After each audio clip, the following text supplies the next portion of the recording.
Kalau kita perasan ada seorang yang abang salik kat dahi kan. Dia ada salik dahi budak Johor. Yang sebelah ni dia tattoo mata dia, lepas tu dia salik kat dahi dia. Tapi bila baca hadis dia orang pertama menangis. Allah ubah hati dia. Dia tiap-tiap tahun kalau jumpa penantian dia akan menangis. Jumpa saya je, salam dah nangis dah. Bawa dia ke cerita. Saya alhamdulillah saya dah boleh bawa anak bini saya dalam agama.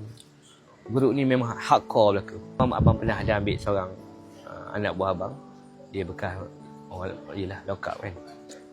Bila abang ambil dia kerja, masyarakat cemuh, bukan cemuh dia, cemuh abang. Dia kata kenapa lah Ustaz Nam lagi ambil budak macam tu kerja dengan dia. Esok habis barang tu dah tak ada kat kedai boleh tahu. Astagfirullah. Saya tak rasa apa-apa pada orang lain sehati. Padahal dia sejujur-jujur orang. Tapi kerana background dia salah dulu, orang judge dia. Akhir zaman ni, musuh kita utama apa dia bercakap? Suasana. Suasana ni lah yang kita nak jadi baik, duduk suasana tak baik, macam mana nak jadi baik?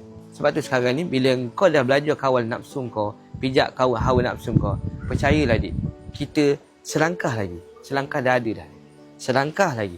Ini ujian yang kita tengah tempuh. Pesanan abang untuk adik-adik, jangan putuskan hubungan kita dengan masjid. Dan jangan putuskan hubungan kita dengan orang alim. Dek, esok dekat syurga, tak ada lagi cerita yang benda tak elok. Semua cerita elok. Dia kata, ingat tak satu malam bulan Ramadan kita keluar jalan Allah? Kita akan cerita di bawah pohon tuba, kata ulama, pohon tu besar. Dia kata, pernah kita duduk sama sekali, minum chai apa semua, kita duduk sekali.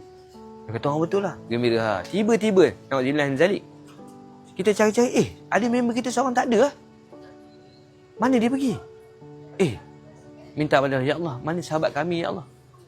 Dia kata, sahabat engkau seorang tu, na'udzubillah min zalik, ada dalam neraka. Anda tahu tak sifat ahli syurga apa dia? Sifat ahli syurga, Allah nak bagi dia semua benda dia gembira. Kita gembira tak kalau kawan kita dalam neraka?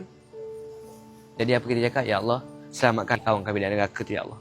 Tolonglah dia. Dia pernah keluar bersama kami ya Allah. Dia pernah minum bersama, dia pernah cai bersama kami.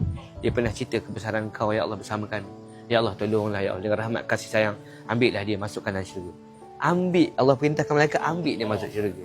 Sebab tu Imam Ghazali kata apa? Lalu pesan, perbanyakkanlah kamu sahabat mukmin kamu. Sebab dia akan menyelamat kamu, dia mensyafaati kamu. Anda fikir betul-betul. Mak, ayah, Allah tak bagi kuasa veto untuk syafaat anak-anak dia. Dia tak boleh pilih anak ni syafaat, tak ada.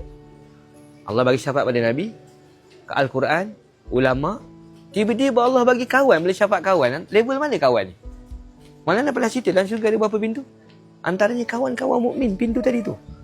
Jadi dekat dunia ni, kita kena banyakkan kawan-kawan kita. Kawan-kawan baik yang bawa kita pada Allah. Kalau ada kawan kita yang bawa kita pada Allah, yang ajak, jom kita keluar, jom kita ni, jom kita solat, pegang kawan tu sampai bila-bila. Sebab dia nak masuk syurga, dia tak akan tinggalkan kawan ni. Dia akan berkasut dengan kawan-kawan ni.